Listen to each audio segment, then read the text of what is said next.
there's one answer in terms of, you know, why the divide here in the U.S. because many of our, whether rural or urban areas, look like third world schools. I mean, we really, really have a deep divide among rich and poor here in the U.S.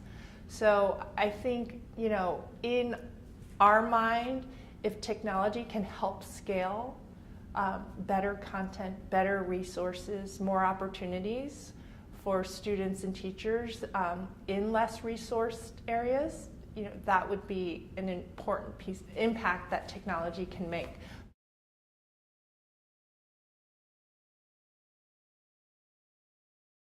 We are unashamed in standing firm and believing we can make very strong financial returns as well as making a big social impact. And we don't avoid the word social impact. It is integral to the work we do in our mission.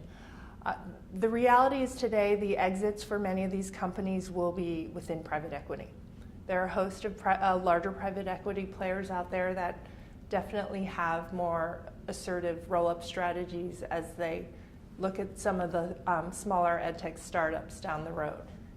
That being said, you know, we have a belief that potentially down the road, companies like Google, Microsoft, Amazon, Apple all have very robust education businesses and very deep technologies in terms of what they're building around learning, not only among education hardware, but how to learn. So we feel there may be some new players that come into market, particularly around education.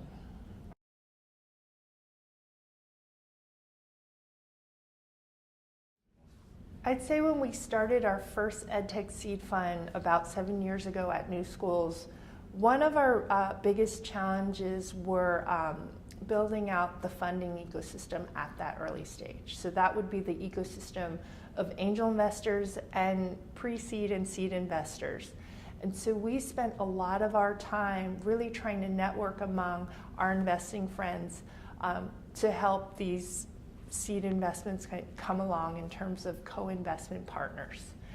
Over time, I believe, and to be honest, as some of the traditional venture capitalists have come in and got behind some of the larger growth edtech companies, the funding ecosystem has grown larger.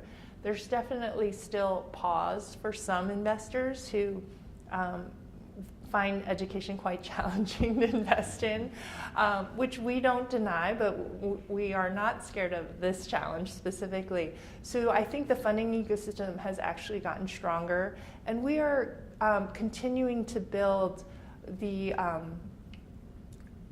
relationships with growth investors as well in terms of understanding what the Series C and D look like for many of these companies and making sure there's a strong pipeline of later stage funders there to bring our companies to the next level.